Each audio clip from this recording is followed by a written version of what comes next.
Terima kasih Anda masih bersama Sergap. Pemirsa, Letkol Infantri Priyanto terancam hukuman mati karena merencanakan pembunuhan 2 korban kecelakaan di Nagrek, Bandung, Jawa Barat. Letkol Priyanto membuang korban kecelakaan di Sungai Serayu, Banyumas, Jawa Tengah, dibantu 2 anak buahnya.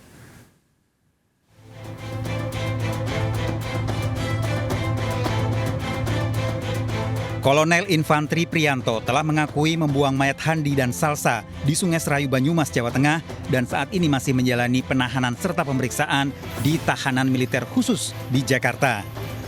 Kecelakaan terjadi saat Kolonel Priyanto akan pulang ke Yogyakarta bersama Kopda Ahmad dan Kopda Andreas, anak buahnya dari Kodim Demak dan Kodim Gunung Kidul.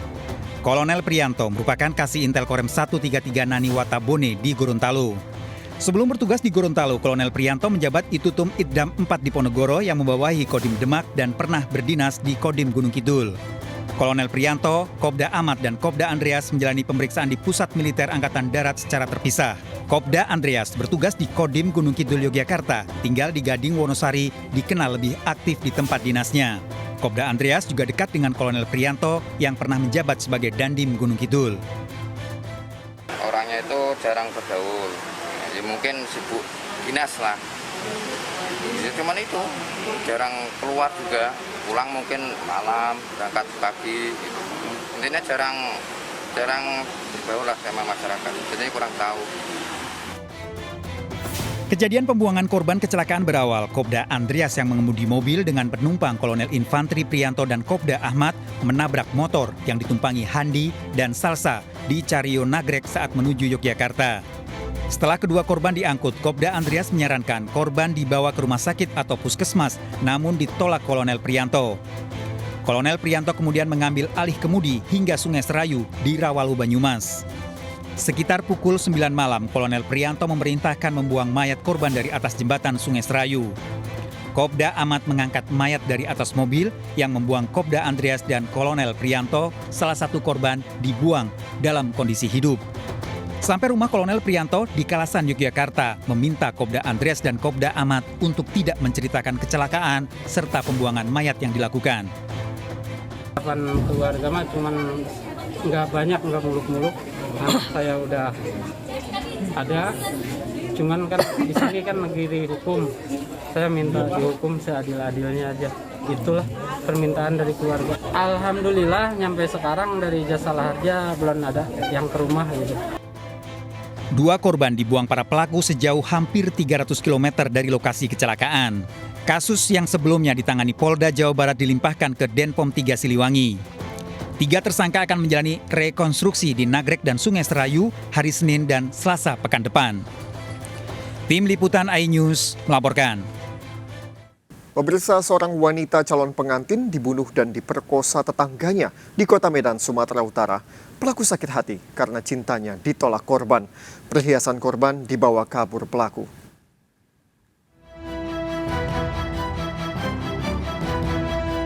Sekarang saya udah gak punya lagi anak saya minta mereka dihukum yang sebenar-benarnya, Pak.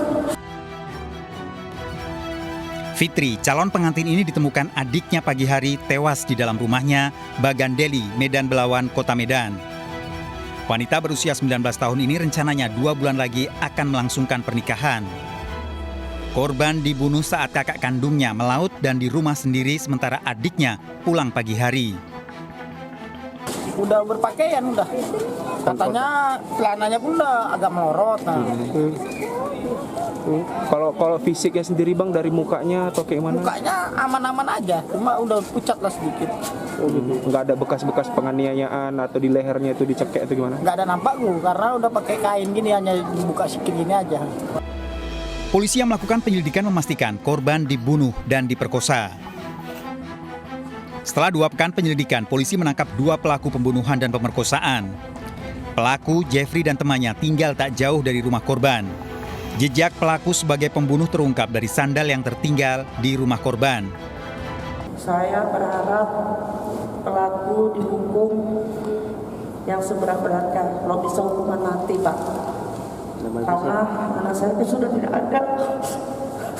Saya ini harapan saya satu-satunya anak saya. karena saya udah gak punya lagi anak saya minta balik dihukum yang sebenar-benarnya Pak. Kalau bisa hukuman mati lah. Jeffrey mengakui memperkosa Fitriani setelah dibunuh. Pelaku sakit hati karena pernah mengungkapkan cinta, justru berencana menikah dengan pria lain. Jeffrey dan temannya merencanakan membunuh Fitri. Para tersangka sebelum melakukan pembunuhan terbukti mengkonsumsi narkoba. Ini menggunakan narkotika, ya, ini sabu-sabu. Setelah menggunakan narkotika tersebut, tersangka M ini berinisiatif untuk mencuri barang-barang si korban. Jadi si M mengajak si J untuk mencuri barang-barang si korban. Tersangka membawa kabur perhiasan korban usai melakukan pembunuhan. Para tersangka terancam hukuman seumur hidup hingga hukuman mati dijerat pasal pencurian, pembunuhan, dan pemerkosaan. Dari Kota Medan, Sumatera Utara, Yuda Bahar, iNews melaporkan. Pemirsa, seorang nenek tewas dibunuh suaminya di Polewali Mandar setelah bertengkar masalah rumah tangga.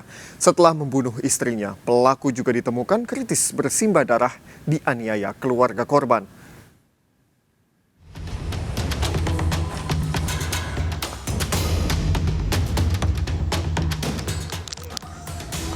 Nenek Fulana, warga Ambo Padang, Tutar, Polewali Mandar, ditemukan kerabat dan tetangganya tewas dengan luka senjata tajam di tubuhnya. Warga sekitar sebelumnya mendengar nenek Fulana bertengkar dengan suaminya, kakek Joadi. Usai bertengkar, kakek Joadi yang berusia 70 tahun kabur. Nenek Fulana ternyata dibunuh kakek Joadi yang telah 50 tahun lebih menikahi.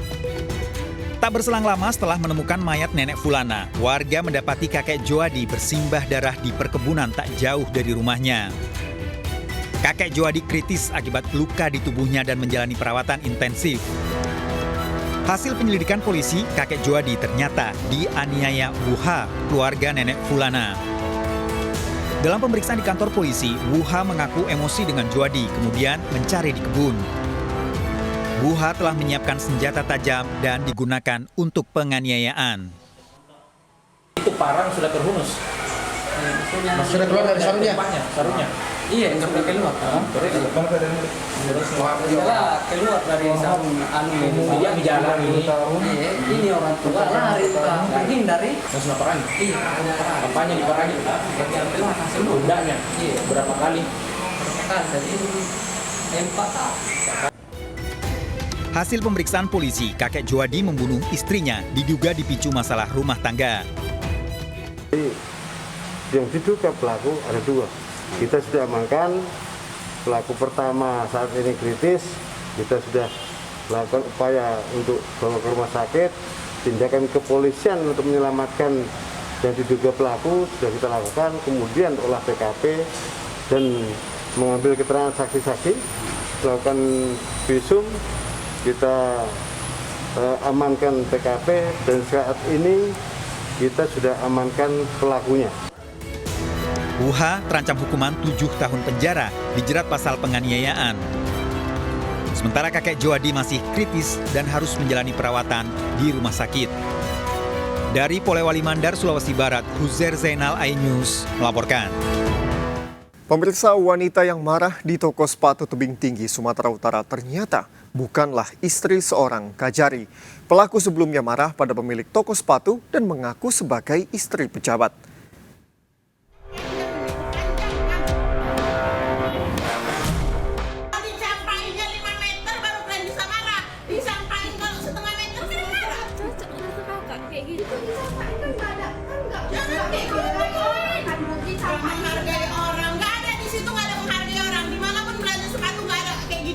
Nggak menghargai orang. Dibukanya. Sampahannya, dibuka, disampahkannya gini tuh dari kaki. Macam-macam kalian. Panjang ini, kupanjangkan.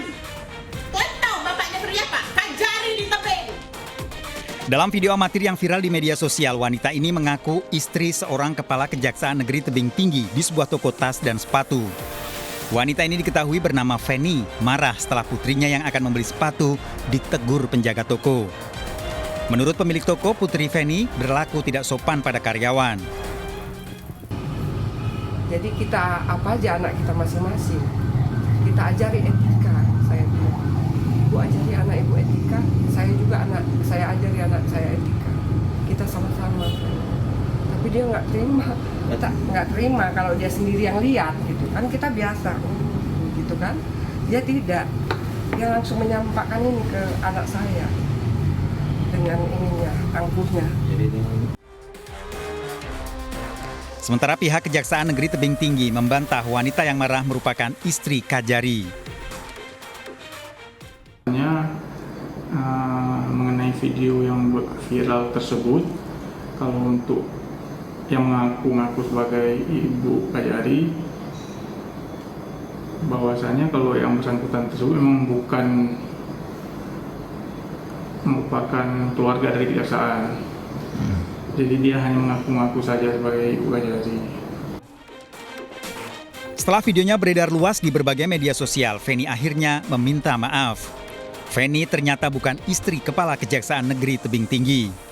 Ini meminta maaf kepada Bapak Kajari dan Ibu yang sebesar-besarnya karena dalam video viral di FB saya mengaku bahwa saya istri dari Bapak Kajari yang sebenarnya saya tidak mengenal Bapak Kajari tersebut.